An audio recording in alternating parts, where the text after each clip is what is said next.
캐딜락 에스컬레이드 5세대 모델입니다. 4세대가 출시된 이후에 약 한 7년? 8년? 7년 만에 선보이는 모델인데요. 그만큼 기대가 크고 또 풀체인지에 해당하는 모델이니까 충분하게 만족도를 더해주고 있습니다. 스포츠 트림을 제가 지금 시승하고 있는데요. 가격은 일반 트림하고 같고요. 다만 이제 그릴이라든가 측면에서 보면은 휠의 디테일이 조금 차이가 있습니다. 앞쪽에서 봤을 때에는 역시 대장 SUV다운 면모들 고스란히 잘 간직하고 있고요. 담대하고 웅장하다 이 두 마디로 전면부의 디자인을 다 요약할 수 있지 않나 싶습니다. 헤드램프와 DRL은 수평과 수직을 올곧이 잘 간직하고 있고요. 둘 다 LED 타입이죠. 범퍼 하단부의 디테일도 깔끔하면서 바디 컬러랑 같이 가져가고 있기 때문에 덩치 큰 SUV지만 도심에서 아주 잘 어울리게끔 그런 느낌들을 살려주고 있습니다.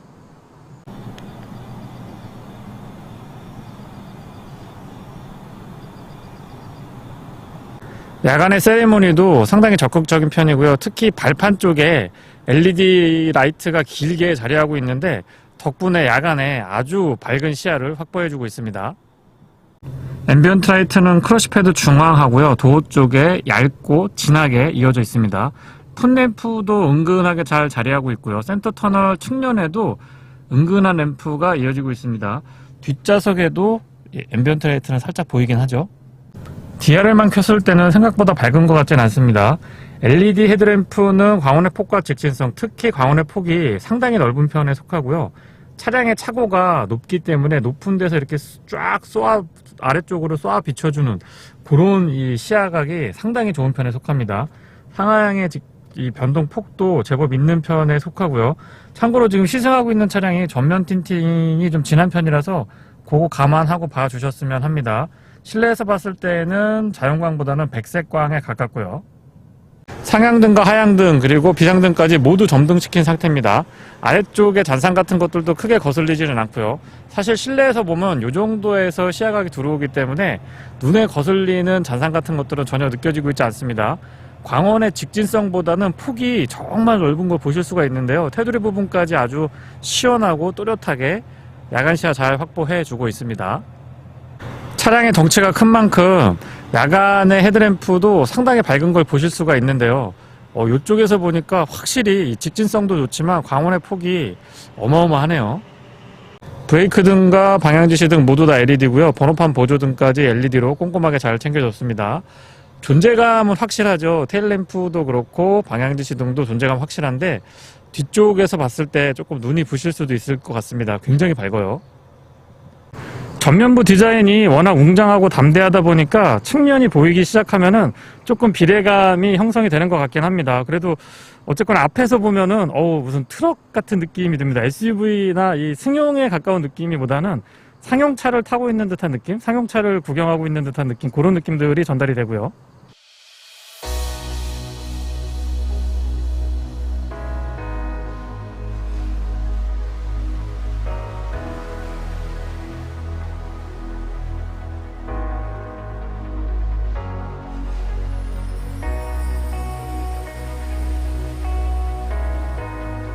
V8 6.2L 가솔린 엔진이 장착되어 있습니다. 배기량은 6162cc고요. 최고 출력은 426마력, 토크는 63.6kg 펄스미터입니다. 10단 자동 기어랑 매칭을 이루고 있고요. 이전 세대에 비해서 전장과 휠베이스 모두 다 늘어났습니다. 그러면서 차고 같은 것들이나 샤시 강성들을 보완을 해줘서 전체적으로 균형감은 더 살려주려고 노력을 한 것 같고요. 휠 타이어는 22인치 사양이고요. 참고로 타이어는 275, 50, 22고 앞뒤 사이즈는 같습니다. 큼직한 아웃사이드 미러는 마치 트럭이나 버스에서 사용하고 있는 정도의 크기를 연상케 하는데요. 뒤쪽으로 이어지는 몰딩들도 바디 컬러랑 같이 가져가고 있어서 이 블랙 컬러를 선택했을 때의 일체감이 대단히 높은 편이고요. 측면의 사이드 스커트는 멋보다는 기능성에 초점을 맞춰두고 있습니다. 그래서 이렇게 딱 접혀져 있다가 도어를 열면 풋레스트 역할을 제대로, 발판 역할을 제대로 해줄 수 있도록 그렇게 구성이 되어 있습니다. 주유구는 푸시 타입이고요. 안쪽에 캠리스 타입이라서 정말 편안하게 사용하실 수가 있습니다. 거추장스럽게 돌리고 닫고 할 필요가 없죠. 후측면 디자인은 전면이나 전측면에 비교했을 때 상대적으로 조금 날렵한 느낌도 전달을 해줍니다. 특히나 거의 1m에 가까운 테일램프, 수직으로 자리 잡고 있는 테일램프가 확실하게 캐딜락의 아이덴티티를 보여주는 것 같습니다.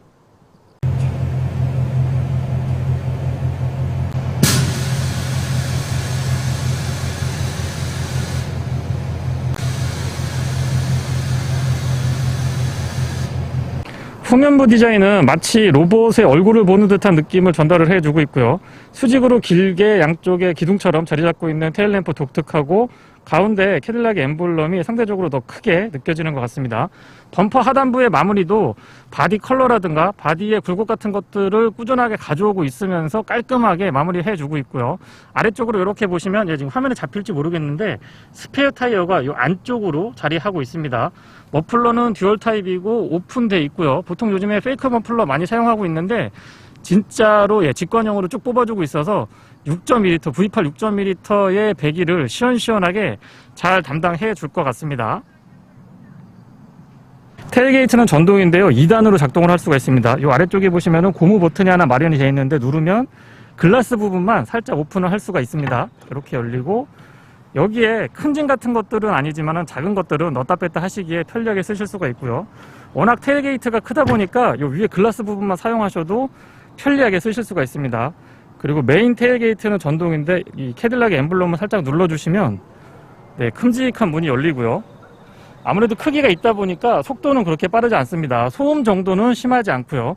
3열까지 사용을 했을 때 참고로 이 차량은 7인승, 앞에 2개에서 4인승, 뒤에 3인승에서 7인승 모델이고요. 3열 시트까지 사용을 했을 때의 공간 이 정도 확보가 돼 있고 여기에 플레이트 같은 것들 우레탄 재질하고 알루미늄 혼합이 돼 있고요. 소소한 부분이지만 이 아래쪽으로 이렇게 공간을 조금 더 사용할 수가 있습니다. 패널 같은 거 두툼하게 잘 처리해 줬고요. 뒤쪽에 버튼이 딱 이렇게 일목요연하게 준비가 되어 있는데 일단 3열부터 접어 보면은요. 누르고 있으면 다른 차들보다 접히는 속도가 좀 빠른 것 같습니다. 그리고 2열도 접을 수가 있고요. 참고로 2열은 이렇게 폴딩만 가능하고 피는 거는 수동으로 펴주셔야 됩니다. 대신에 3열은 접었다 폈다 하는 거 모두 다 전동 지원을 해주고 있고요. 공간은 너무 넉넉하죠. 위쪽에 헤드룸 공간도 여유가 있고 길이 자체도 상당히 길고요. 또 이 정도면은 비교적 평평하게 바닥이 딱 이렇게 플랫하게 갖춰지니까 차박이나 솔캠 같은 거 하시는 분들한테는 굉장히 효율적인 공간으로 잘 쓰실 수 있을 것 같습니다. 측면에 컵홀더라든가 이 수납 공간 꼼꼼하게 잘 마련을 해뒀고요. 자세히 보니까 USB-C 타입으로 단자를 양쪽에 운전석 뒤에 조수석 뒤쪽, 조수석 뒤쪽이고요. 운전석 뒤쪽도 이렇게 마련을 해뒀습니다. 3열 공간에 대한 센스가 최근에 많이 좋아지고 있죠. 2열하고 3열을 모두 접었을 때의 실내인데요. 가운데에 좀 빠지는 부분이 있기는 한데 기본적으로 평평하게 잘 연결이 됩니다. 스피커는 AKG 사운드 시스템은 별도로 제가 실내 리뷰할 때 다시 한번 말씀을 드릴 거고요. 어쨌든 큼직하게 스피커랑 우퍼 자리하고 있습니다. 공간 상당히 넓죠. 테일게이트 닫으실 때는 위쪽에서 버튼 눌러주시면 되고 여기 이렇게 손잡이 같은 것들도 있지 않았습니다. 눌러보면은 속도가 빠르지는 않은데 조용한 편입니다. 스마트키는 캐딜락의 독특한 모양새를 가지고 가고 있는데요. 버튼이 조금 많이 있죠. 락 언락 기본적으로 적용되어 있고 원격 시동 가능합니다. 테일게이트가 전동인데요. 테일게이트 전체를 열고 닫을 수도 있고 글라스 부분만 열고 닫을 수도 있습니다.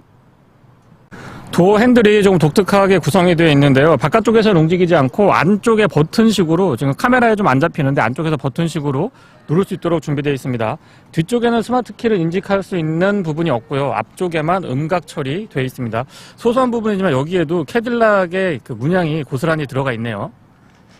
도어를 열면 발판이 전동으로 작동을 하는데 마치 애프터마켓에서 장착을 한 그런 느낌이 나는데 어쨌든 순정으로 저렇게 나오는 거 좋습니다. 도어는 크기는 큰데 생각보다 그렇게 많이 두껍지는 않습니다. 물론 안쪽에 임팩트 바는 아주 든든하게 잘 처리가 되어 있고요. 실내의 느낌은 블랙 원톤으로 가져가고 있으면서 고급스러운 가죽, 거기에다가 우드 그레인 트림이 상당히 좀 차분하면서도 질감이 좋은 거를 눈으로 봤을 때도 느껴질 정도로 아주 좋은 재질의 소재들을 적극적으로 사용해주고 있습니다. 도어 쪽부터 살펴보면은요, 가죽이 사람이 직접 마무리를 했다고 하죠. 근데 이쪽하고 조금 다른데, 육안으로 봤을 때 이쪽은 천연 가죽으로 보이고 이쪽은 인조가 아닐까 싶은 생각이 드는데 정확하진 않습니다. 왜냐면 여기 이 두 가지의 가죽하고 이 부분이 조금 달라서 언급을 좀 드려봤고요. 지금 은색으로 쭉 띠가 둘러 있는데 이쪽이 야간에 앰비언트 라이트 적용이 됩니다. 시트는 일단 메모리 2개 가능한데요. 이 뒤쪽에서 독특하죠. 이 뒤쪽에서 메모리 2개 조절이 가능하고요. 이 위쪽에 있는 버튼은 통풍하고 열선을 각각 3단으로 조절할 수가 있습니다. 은근하게 이 반딱반딱한 은색이 아니고 광택이 은근하게 나기 때문에 조금 더 고급스럽게 느껴지고 있고요. 이런 이 컬러도 굉장히 독특한데요. 펄이 조금 섞여 있는데 야간에 봐도 그렇고 낮에 봐도 그렇고 차분하면서도 고급스럽습니다. 내포켓은 전체적인 차량 크기에 비해서는 뭐 그렇게 많이 크다라고 볼 수는 없는데 사용하는데 불편함은 없었고요. 사운드 시스템은 AKG입니다. 이런 그 판넬 같은 것들도 참 고급스럽게 잘 꾸며준 것 같아요. 차가 높지만 발판이 확실하게 나오기 때문에 승하차에 불편함은 없었고요. 에스컬레이드라고 은색에 이 레터링이 되어 있는데 이 부분은 야간에 조명이 들어옵니다. 시트는 다양한 형태로 지원을 해주는데 특히 마사지 부분이 아주 만족스러웠다는 점 말씀을 좀 드려보고 싶고요. 쿠션이 그렇게 많이 두툼한 것 같지 않지만 안장도 그렇고 등받이도 그렇고 전혀 불편하지 않았습니다. 그런데 이 패턴 같은 것들도 캐딜락을 연상케 하는 느낌을 아주 잘 살려주고 있고요. V 배지 형태로 이렇게 되어 있는데 어떤 분들은 등받이에 이게 좀 걸리지 않느냐라고 하는데 그런 건 없었습니다. 헤드레스트에는 스피커가 양쪽으로 내장이 되어 있어서 확실한 서라운드를 느낄 수 있도록 그렇게 준비가 되어 있고요. 썬루프는 파노라마 타입인데 글라스 부분이 차량 크기에 비해서는 조금 더 길었으면 좋겠다는 생각이 듭니다. 앞좌석에서는 전혀 부족하지 않고요. 2열에 앉았을 때는 조금만 더 뒤로 길었으면 좋겠다는 생각이 듭니다. 센터 터널도 두툼하고 길게 잘 가져가고 있고 여기도 역시 가죽으로 굉장히 고급스럽게 마무리 잘 되어 있습니다. 측면에도 조그맣게 수납 공간이 있는데 이런 부분들도 예전에는 미국 차들이 참 그 인색한 부분이었는데 최근에는 적극적인 편입니다. 페달은 일반형이고요. 가속 페달이 조금 작은 듯 싶은데 사용하는데 불편함은 없었고요. 풋레스트는 커버가 조금 더 적극적이었으면 하는 아쉬움이 있기는 합니다. 레버 잡아 당기시면은 본인 오픈하실 수가 있고요. 이 부분도 다 가죽으로 지금 처리가 되어 있습니다. 굉장히 고급스럽죠. 틸팅 앤 텔레스코픽은 4웨이 타입, 전동으로 지원을 해주고요. 왼쪽에 스위치들이 정돈이 되어 있는데 일단 2륜, 4륜, 오토로 전환을 할 건지 그거 설정하실 수가 있고요. 그 다음에 드라이브 모드 설정하는 거, 에어서스의 차고 조절할 수 있도록 이렇게 나란히 준비가 되어 있습니다. 그리고 아래쪽으로는 전자식 파킹 브레이크, 그 다음에 전체적인 클러스의 밝기 조절할 수 있도록 준비가 되어 있고요. 이런 끝부분에도 다 가죽으로 감싸져 있기 때문에 정말 고급스럽고 마무리는 좋습니다. 38인치 OLED, LG에서 만들었다고 하는데 해상도 어마어마하죠. 실내에 들어가서 다시 한번 보여드려 보도록 하겠습니다. 스티어링은 캐딜락의 전통적인 느낌을 고스란히 살려주면서 약간 좀 세련된 느낌도 동시에 갖고 있습니다. 과거와 현재 그리고 미래까지 공존하는 그런 느낌 아주 좋고요. 에어백 부분은 가죽으로 감싸져 있기 때문에 고급감을 훨씬 더 더해주고 있습니다. 시동은 버튼 타입이고요. VA 6.2L 엔진인데요. 초기 시동 시에 이 소음 진동에 대한 방음 대책이 너무 잘 되어 있기 때문에 불편한 느낌이나 조금 과하다는 느낌은 전혀 받고 있지 않습니다. 일단 38인치 구경부터 한번 해보실까요? 이쪽 끝에서부터 쭉 이어지기 때문에 카메라 앵글에 안 잡힐 정도로 굉장히 넓은 면적을 디스플레이가 차지하고 있습니다. 안쪽에서 여러 가지 것들을 조절할 수가 있는데 일단 메인 클러스터고 측면에 요거 조그맣게도 클러스터가 연장되어 있는 것처럼 보이는데 여기도 이제 OLED로 구성이 되어 있고 메뉴를 선택할 수 있도록 이렇게 준비가 되어 있습니다. 안쪽을 한번 보여드려 보면은 일단 지도를 볼 수가 있고요. 전체 화면을 다 지도를 띄워서 보실 수가 있는 부분이 있고요. 그리고 AR 카메라가 또 이게 또 보시는 것처럼 해상도가 어마어마합니다. 나이트 비전은 밤에 다시 한번 언급 드려 보도록 하고요. AR 카메라하고 지도만 보더라도 정말 만족도는 충분히 전달되는 것 같아요.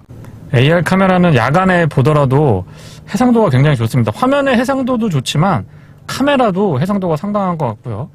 나이트 비전으로 전환을 시켜보면 지금 노랗게 표시되는 물체가 사람입니다. 사람은 노랗게 표시를 해줘서 야간에 지금 바깥쪽은 이 정도라서 다 보이거든요. 도심에서 다 보이기는 하는데 어두운 곳에서는 사람을 식별할 때 정말 도움이 많이 되더라고요. 게이지도 깔끔하게 가져가고 있고요. 드라이브 모드는 총 4가지 지원을 해주는데요. 투어, 스포츠, 오프로드, 트레일 이렇게 준비가 되어 있습니다. 스티어링 왼쪽에는 어댑티브 크루즈 컨트롤에 관련된 기능들, 오른쪽에는 인포테인먼트 컨트롤 하실 수가 있고요. 10단 기어랑 매칭을 이루고 있는데 패드 시프트도 있지 않았습니다. HUD는 차량 크기에 비해서는 조금 더 적극적이었으면 하는 생각이 들기도 하고요. A필러 쪽에 스피커 여기 마무리 패널도 잘 보시면 이게 플라스틱이 아니고 스테인리스로 처리가 되어 있더라고요. 이 위에 크러쉬패드 위쪽에 마무리도 참 고급스럽게 잘 해놨습니다. OLED 디스플레이는 AVN 쪽까지 쭉 연결이 되어 있는데요. 이쪽에도 이제 컨트롤 패널 역할을 할 수 있도록 준비가 되어 있고요. 터치감 같은 것들도 참 좋은 것 같아요. 이렇게 썼을 때의 메뉴랑 이 아래쪽에 컨트롤러를 사용을 하게 되면 이 메뉴도 또 구성이 이렇게 원형으로 바뀝니다. 센스 있죠? 이런 그 디테일은 예전에는 참 미국 차에서 보기가 힘들었는데 캐딜락이 아주 잘해주고 있는 것 같습니다. 안드로이드 오토, 애플 카플레이 모두 다 무선으로 연동되는 점도 이 차의 장점이라고 생각을 하고요. 내비게이션은 인터페이스도 괜찮고요. 길도 잘 찾고 티팩 기능이나 이런 것도 좋습니다. 근데 안드로이드 오토나 애플 카플레이가 무선으로 지금 지원을 해주기 때문에 저는 이 내비게이션보다는 저한테 익숙한 내비게이션을 사용하게 되더라고요. 차량의 기능 정보들 같은 거 한눈에 다 보실 수가 있고 연비는 평균 8km, 최고는 14.9까지 제가 시승하는 동안엔 기록이 됐고요. 엔진 작동 시간, 배터리 전압, 냉각수 온도, 변속기 오일 온도까지 다양한 정보들을 한 곳에서 볼 수 있기 때문에 그 다음에 이 조작이 그렇게 어렵지 않다라는 점도 장점이죠. 뒷좌석 공조도 이쪽에서 조절을 하실 수가 있고요. 후방 카메라는 해상도가 좋은 편이고요. 양쪽에서 가이드라인도 적극적으로 대응을 해주니까 사실 이 차 덩치가 크기 때문에 주차 부담이 좀 되거든요. 근데 이런 부분에서 보조적으로 또 대응을 해주니까 그 부담을 덜 수가 있었습니다. 일반 타입, 와이드 타입, 오버헤드, 측면 원하는 부분을 선별적으로 볼 수 있는 점도 분명한 장점이라고 생각을 하고요. 또 이 차량은 아시겠지만 주차 보조 장치도 아주 잘 돼 있는 편입니다. 그래서 차량의 크기에서 오는 부담 같은 것들을 이 주차 보조 장치, 자동 주차 보조 장치, 평행이나 직각이냐 좌측이냐 우측이냐 이런 거 다 선택하셔가지고 주차 지원을 받을 수가 있고요. 출차도 가능합니다. 그러니까 파크인, 파크아웃을 2개 다 해주기 때문에 운전자가 주차에서 느낄 수 있는 부담을 적극적으로 캐딜락이 대응을 해주고 있다는 점도 언급을 좀 드려보고 싶습니다. 에어벤트도 큼직하게 하나, 둘, 세 개 이렇게 자리 잡고 있고 좀 독특합니다. 캐딜락이 가만 보면은 이 공조장치 같은 것들이나 실내 스위치들을 작게 그리고 일렬로 이렇게 쭉 수직보다는 수평을 조금 더 잘 활용하는 브랜드 중에 하나죠. 오토모드 민감도 좋은 편에 속하고요. 이렇게 모니터링이 가능하기 때문에 조금 더 직관적이라는 점도 장점입니다. 기어노브 앞쪽에는 오토홀드, 오토스탑 앤고, 그 다음에 레인 센터링 하는 기능 온오프 하실 수가 있고요. 기어노브는 뭐 조금 크게 가져가도 나쁘지 않았을 것 같은데 그립감 나쁘지 않고 전체적으로 조작했을 때의 느낌도 좋았습니다. 이 직전 세대의 이 캐딜락 계열 차들 기어노브는 사용하기가 좀 불편함이 있었거든요, 개인적으로. 이 위쪽에 인디케이터 같은 것들도 작동 잘 해주고 있고요. 근데 지금 나온 캐딜락의 이 기어노브 같은 것, 기어노브들을 만져보면은 참 마무리도 좋고 예전에 좀 어색했던 느낌들도 잘 개선한 것 같습니다. 뒤쪽에 컨트롤러는 BMW에서 출발을 해서 다양한 브랜드들이 요 비슷한 형태를 띠고 있는데 캐딜락도 캐딜락만의 어떤 아이덴티티를 가져가고 있으면서 사용하기 편리하게 구성되어 있습니다. 뒤쪽이 메인 컨트롤이고요. 앞쪽이 볼륨이나 온오프 하실 수 있도록 준비가 되어 있습니다. 비상등 스위치가 요 뒤쪽에 있네요. 컵홀더는 2개 준비가 되어 있고 커버링이 가능합니다. 굉장히 크죠. 앞쪽에 수납 공간 별도로 있고 USB A 타입, C 타입 단자 2개 갖춰두고 있습니다. 지금 제가 스마트폰 충전 중에 있는데 이쪽이 이제 스마트폰 무선 충전 지원을 해주는 부분이고요. 센터 터널 이 덮개가 굉장히 큰데요. 이 안쪽에 수납 공간이 아니고 냉장하고 냉동, 지금 소리가 살짝 끼어 있는데 냉동 제대로 됩니다. 그래서 정말 시원하게 음료 보관하실 수가 있어요.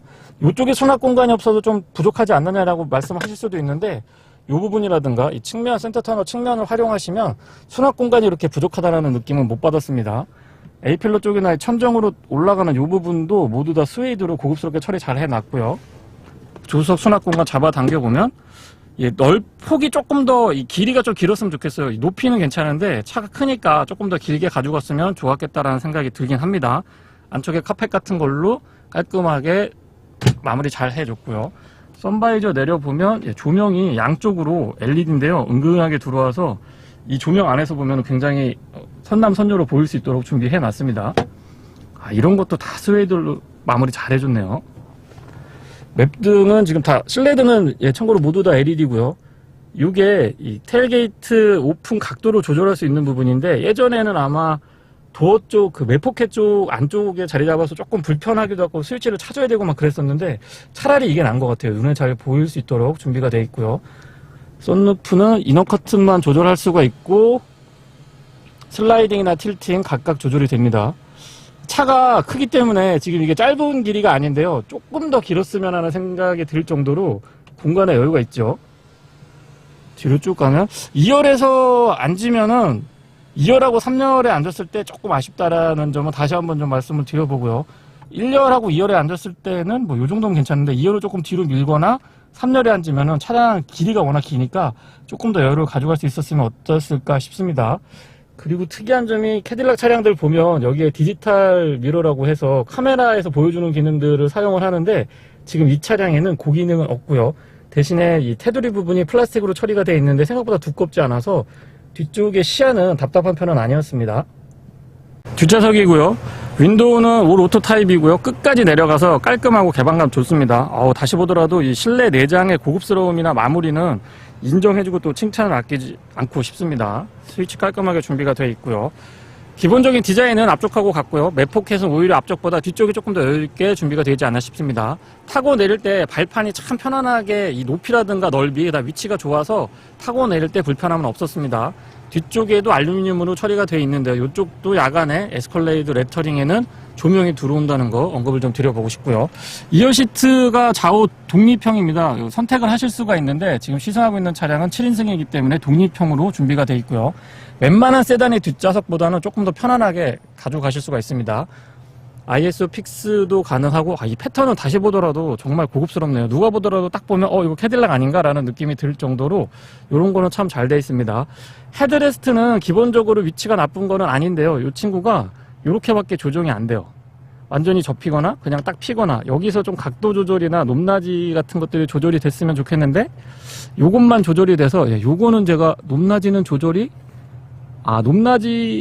안 되네요. 높낮이 조절도 안 되고 요것만 되기 때문에 요거는 아쉬운 점으로 말씀을 좀 드려보겠습니다.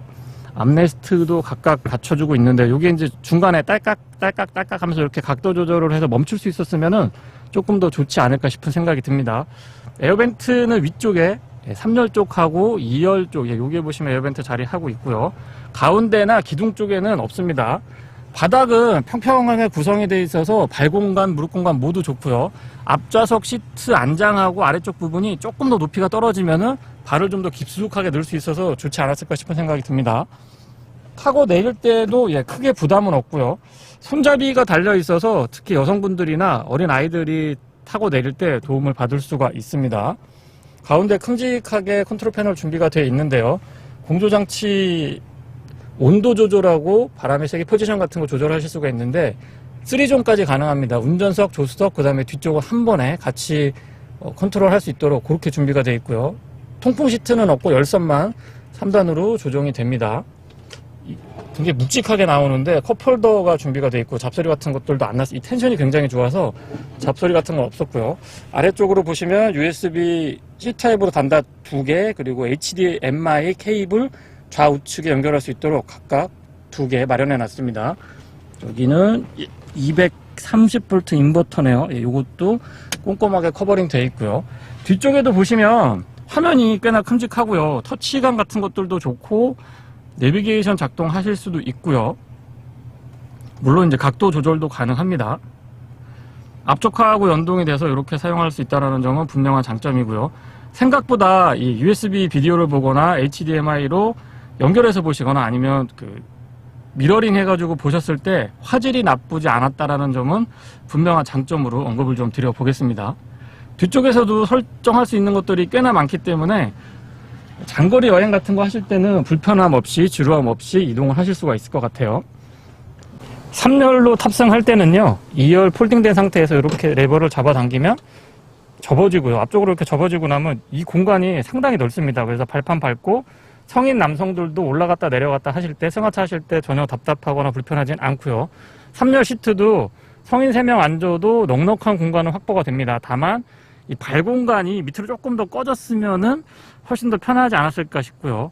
신장 한 175 정도까지는 불편함을 느끼기는 어려울 것 같습니다. 180 이상 되시면은 물론 불편하시겠지만요. 헤드레스트나 헤드룸 공간도 여유를 제법 확보를 해주고 있고요. ISO 픽스는 3열에는 없습니다. 3열에는 없다는 거 다시 한번 확인 드리고요. 측면의 공간 같은 것들도 꽤 짜임새 있게 잘 갖춰주고 있습니다. USB C 타입으로 충전 단자 있지 않았고요. 조명이 전부 다 LED고 위쪽에 보시면 여기 송풍구도 이렇게 천장에 달려 있거든요. 그래서 이런 부분들은 3열 공간도 좀 쾌적하게 여행을 하실 수가 있고요. 3열에서 내리실 때는 측면에 이렇게 버튼이 하나 준비가 되어 있는데 이 버튼을 눌러 주셔가지고 2열 시트를 편하게 접으셔도 되고요. 아래쪽에 이 끈이 하나 있는데 이 끈을 잡아당기고 내리셔도 됩니다. 어쨌거나 공간의 활용도나 구성에 있어서는 아쉬운 점이 전혀 없습니다. 정말 차가 크니까 촬영하기에 참 편한 것 같다라는 생각이 듭니다. 좌우측에 비대칭 형태로 준비가 되어 있고 다분히 운전석 중심의 콕핏 구성을 갖춰주고 있습니다. 차량이 커서 유턴에 신경을 좀 많이 쓰실 것 같은데요. 지금 이렇게 돌아보면은 3차선 안쪽에서 돌아 나가집니다. 생각보다 그렇게 많이 차선을 차지하지 않고요. 2차선하고 3차선 중간 정도에서 차가 돌아 나가기 때문에 아마 일상에서 주행하실 때 많이 부담스럽진 않으실 것 같아요. 적어도 유턴할 때는 말이죠. 캐딜락 에스컬레이드를 자동차 전용 도로에서 시승해 보고 있습니다. 이 차를 시승하면서 가장 먼저 말씀드리고 싶은 부분은 이 하차감, 존재감 이런 것들인데요. 일단 많은 분들이 쳐다봐 주시고요. 어디 가면은 제가 내리면은 조금 민망할 정도로 너무 많이 쳐다봐 주셔가지고 하차감에 있어서는 저는 SUV 중에서는 단연 최고가 아닌가 싶은 생각이 듭니다. 덩치만 큰 게 아니고 실내도 실내 리뷰 때 제가 요소요소 많이 말씀을 드렸는데 참 아기자기하게 꾸며놓은 것들도 많고요. 사용자의 편의성이라고 하는 측면을 정말 많이 고려했다라는 것들을 부분에서 느낄 수 있었습니다. 시트는 마사지 기능이 포함이 되어 있고요. 기본적으로 착자감이라든가 이 가죽의 질감이 좋기 때문에 운전을 할 때 딱 이렇게 앉으면은 참 포근하면서도 편안하고 또 시트 포지션이 높다 보니까 높은 데서 이렇게 내려다보는 듯한 시야를 가지고 운전을 해서 이 상대적으로 피로감 같은 것들이 일반 승용차나 SUV들에 비해서 좀 낮다라는 것도 분명한 장점이라고 생각을 합니다.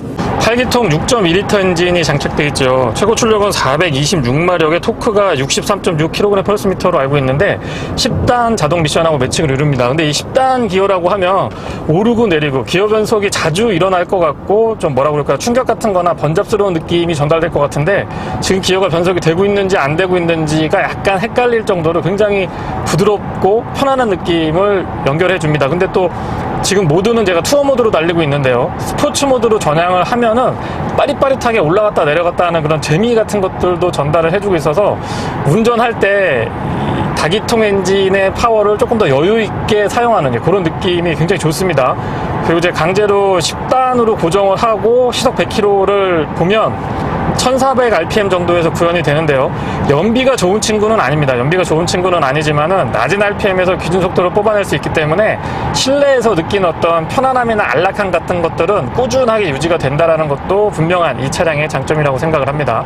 소음하고 진동 부분은 지금 터널 아니고요. 아스팔트가 아닌 시멘트 도로를 주행하고 있는데도 마이크가 조금 제가 지금 고성능으로 바꿔놨기 때문에 소리가 조금 더 확대될 수는 있습니다만 제가 체감상 들었을 때는 이 정도면은 풍조름도 사실 각진 친구라서 굉장히 좀 거슬릴 거라고 생각을 했는데 120, 130 넘어가더라도 풍조름 아주 잘 잡아주고요. 바닥은 뭔가 좀 굉장히 두툼하게 많이 들어가 있다라는 느낌이 듭니다. 그래서 아래쪽에서 울리는 텅텅거리는 울림 같은 것들도 정말 제어를 잘해주고 있고요. 노면에서 들리는 타이어 마찰음 같은 것들도 거의 거슬리지 않을 정도로 소음 진동에 대해서는 역시 높은 점수 주고 싶고요.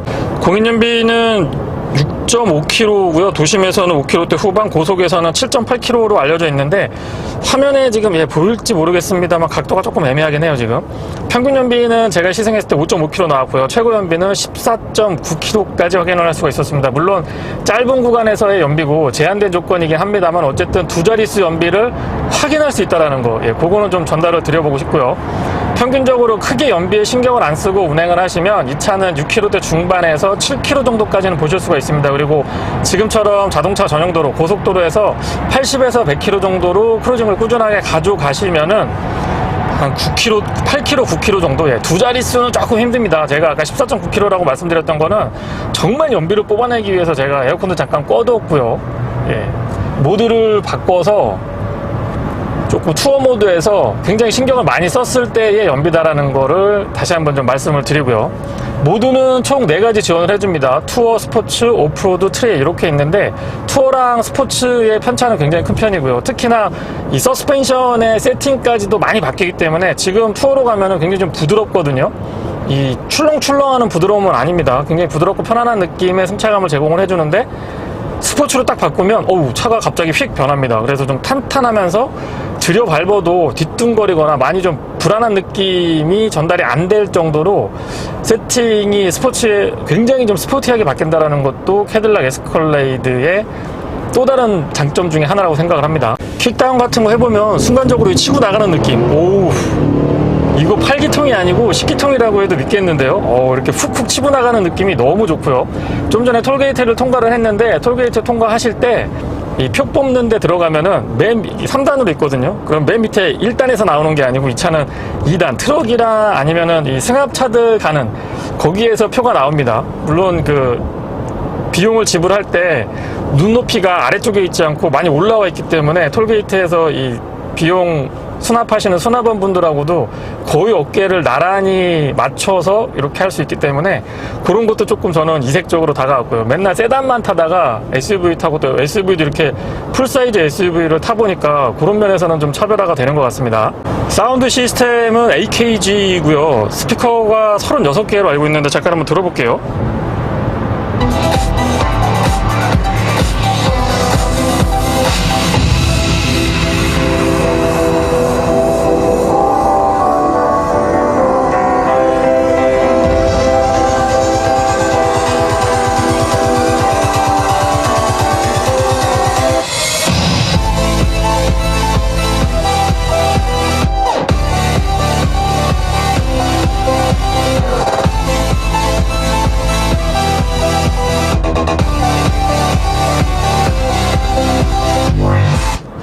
일단 안 들리던 소리가 들리는 건 당연하고요.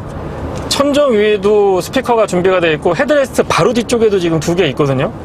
그래서 뭐라 그럴까요? 좀 전체적으로 진짜 360도 소리가 나를 감싸주고 있는 듯한 느낌? 굉장히 깊이가 있다라는 느낌이 들고, 이 전에 없던 소리가 들리는데 그거는 전체적으로 울림통이라든가 아니면 위쪽에서 막 바로 이 귓가에서 귀 바로 뒤에서 들리는 듯한 속삭이는 듯한 이런 이 사운드 때문에 더 운전자한테 해상도가 높은 음악으로 다가설 수 있는 것 같습니다. 제가 이 막귀라서 이 정도밖에 말씀을 못 드리는 게 정말 죄송할 정도로 시승은 못 해보시더라도 이 청음만큼은 꼭 한번 해보시기 바랍니다. 대박인데요. 어댑티브 크루즈 컨트롤은 완전히 정차했다가 재출발하는 것까지 지원을 해주고 있고요. 정체가 심할 때 가다 서다를 반복하더라도 감속도 비교적 매끈한 편이고 가속도 부드럽습니다. GM 캐딜락 계열 친구들의 이 어댑티브 크루즈 컨트롤이 조금 세팅이 약간 거친 듯한 느낌이 있었는데 캐딜락 에스컬레이드에서는 그런 느낌은 지금 전혀 느껴지지 않았습니다. 그동안 좀 개선이 됐던 것 같아요.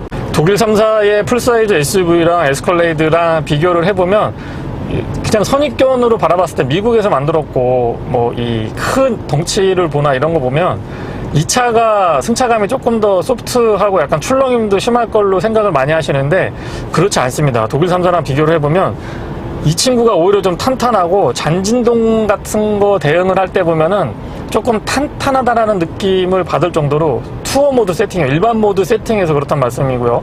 스포츠 모드 세팅을 해보면은 뭐 여러 가지 차들이 대부분 다 이 탄탄하게 가져가고 있기 때문에 그런 거는 비교하기는 조금 의미가 없을 것 같고, 기본 세팅으로 독일산 풀사이즈 SUV들하고 비교를 했을 때 이 친구가 더 승차감이 부드럽지 않다라는 거, 그거는 조금 의외였던 것 같습니다. 그리고 덩치에 비해서 코너링 같은 거 이렇게 돌아 나가 보면은 훨씬 더 스포티하고 다이나믹한 느낌들을 받을 수 있다는 것도 좀 전달을 드려보고 싶고요. 앰비언트 라이트 같은 거는 제가 실내 리뷰 때도 살짝 보여드리긴 했습니다만 이렇게 보시면 굉장히 좀 적극적인 편입니다. 그리고 도어 쪽뿐만 아니고 크로스피에서 중앙에 얇고 길게 이렇게 쭉 뻗어나가는 이런 느낌들이 입체감도 살려주고 신형을 타고 있다는 느낌을 제대로 전달해주죠. 전자식 리미티드 슬립 디퍼런셜이 채택이 되어 있는데 이 부분은 글쎄요, 제가 이 코너링이 생각보다 좋다라고 말씀을 드렸었는데 이 코너링에서 조금 차이가 나는 것 같고, 실제 그 와인딩 로드 같은데 반복해서 막 이렇게 코너를 잡아 돌려보면은 확실히 이 오래 버텨주는 듯한 느낌이 전달이 됩니다. 그래서 그런 부분들도 무조건 크고 미국에서 만든 SUV다라고 해가지고 좀 그런 부분까지 포기해야 되느냐, 그게 아니다라는 것도 말씀을 드리고요.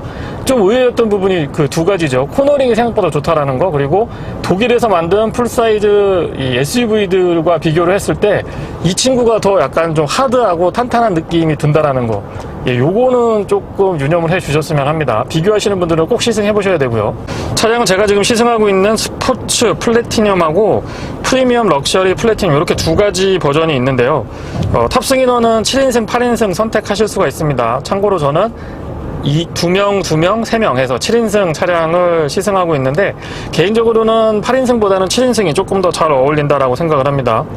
가격이 1억 5천만 원대인데 아마 독일산 이 풀사이즈 SUV들의 비교를 해보면 가격 경쟁력이 이 친구가 오히려 더 있습니다. 그리고 한참 이 매니아분들을, 마음 급하신 분들은 국내에 정식 수입되기 전에 이 직수입 업체를 통해서 이 차를 많이 구입하신 걸로 제가 알고 있는데, 그 직수입 차량들하고 가격 비교를 해봐도 저는 정식 수입인데도 경쟁력 있다라고 보고요. 물론 이제 AS나 이런 것들을 감안해보면 훨씬 더 구매 가치가 있다라고 보고 있어서, 하여튼 가격 책정에 있어서는 물론 싼 값은 아닙니다만 저는 캐딜락 코리아에서 좀 합리적으로 접근했다라고 생각을 합니다. 스포츠 모드로 이 킥다운 같은 거 해보면 이 엔진 헤드 질감이라든가 뒤쪽에서 중저음으로 쫙 깔리는 이 배기음이 굉장히 매력적입니다. 그리고 확 치고 나간다기보다는 우욱 하면서 뒤에서 굉장히 힘 좋은 친구가 앞에서 제가 뭔가 이 끌개 같은 거를 끌고 있을 때 훅훅 밀어주는 듯한 느낌? 그런 느낌이 꾸준하면서도 듬직하기 때문에 굉장히 기분이 좋습니다. 그리고 배기음은 그렇게 기대를 많이 안 했었는데요, 의외로 이 중저음으로 쫙 깔리는 듯한 이 느낌이 매력 있네요. 엔진 회전 질감도 굉장히 제가 좋아하는 편에 속하고, 배기음도 정말 매력적인데요. 터널 안에서 한번 킥다운 해보면은요, 요런 느낌입니다. 전형적인 미국산 고배기량 엔진의 느낌을 아주 잘 구현을 해주고요. V8인데도 불구하고 꼭 10기통 이상의 엔진에서 느꼈던 그런 이 약간 터프한 감성들을 정말 기가 막히게 잘 만들어 놓은 것 같습니다. 브레이크 반응이 조금 특이한데요, 극초반에 약간 이 부드러운 느낌들이 전달이 됩니다. 그래서 처음 이 차를 받았을 때는 덩치도 크고 그런데 브레이크 딱 밟으면 확 푸는 게 아니고 약간 부드러워서 언뜻 밀리나? 이거 밀리는 느낌인가? 이런 느낌도 조금 받았는데요, 밀리는 느낌은 아니고요. 셋업 자체가 차량이 덩치가 크니까 조금 그렇게 일부러 만들어 놓은 것 같습니다. 약간 초반에 부드럽기는 한데 담력은 굉장히 강한 편에 속하고 꾸준하게 가져가고요. 반복해서 풀브레이킹 테스트 같은 거 제가 해봐도 자세도 또 전자 장비들이 굉장히 적극적으로 개입을 해주고 있어서 쉽게 흐트러지는 모습은 보이지 않았습니다. 무게도 있고 덩치도 크기 때문에 좀 부담스러워하지 않을까라고 예상을 했었는데 전혀 그렇진 않았고요. 노면이 좋지 않은 곳에서도 꾸준하게 좋은 승차감을 유지하는 건 아마도 마그네틱 라이드 컨트롤과 에어 서스펜션의 조합이 아주 좋은 궁합을 이루고 있지 않나 싶습니다. 그로 인해서 운전자가 느끼는 편안함 같은 것들도 굉장히 좋은 점수 주고 싶고요. 보통 이 3열까지 사용하는 친구들을 타보면, 특히 3열에 탔을 때는 사뭇 다른 승차감을 구현해내는 그런 친구들이 있었는데요, 캐딜락 에스컬레이드에서는 1열, 2열, 3열, 특히 2열하고 3열에 시트 차이가 조금 나는데도 불구하고 적어도 승차감에 있어서는 차이가 안 났다라는 점, 굉장히 균일한 승차감을 1열, 2열, 3열에서 유지하고 있다는 점도 장점으로 생각을 하고요.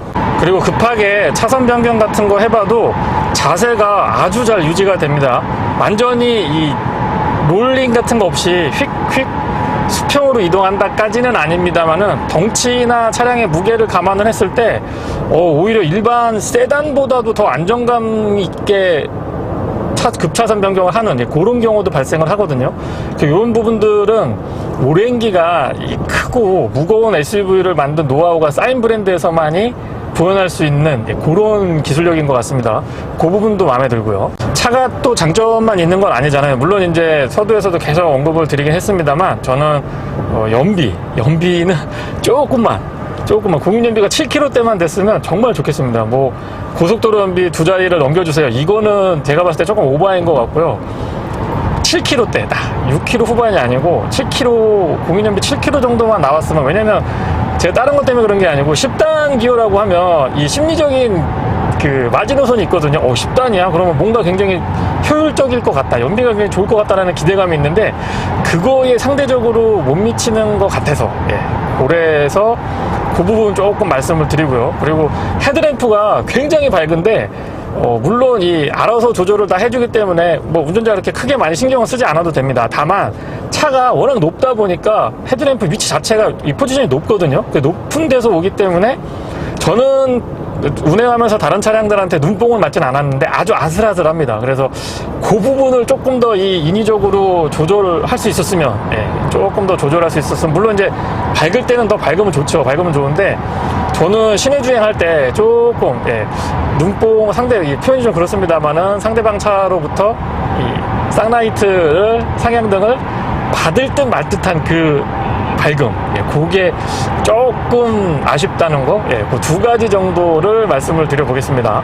핸들은 보타 같은 것도 많지 않고 너무 무겁지가 않습니다. 이 차가 밖에서 봤을 때는 굉장히 좀 남성적인 이미지가 강해서 여성 운전자분들이 운전하기 좀 힘들지 않을까라고 생각하실 수도 있는데 요소요소에 참 부드럽고 편안한 느낌을 많이 담아놨고요.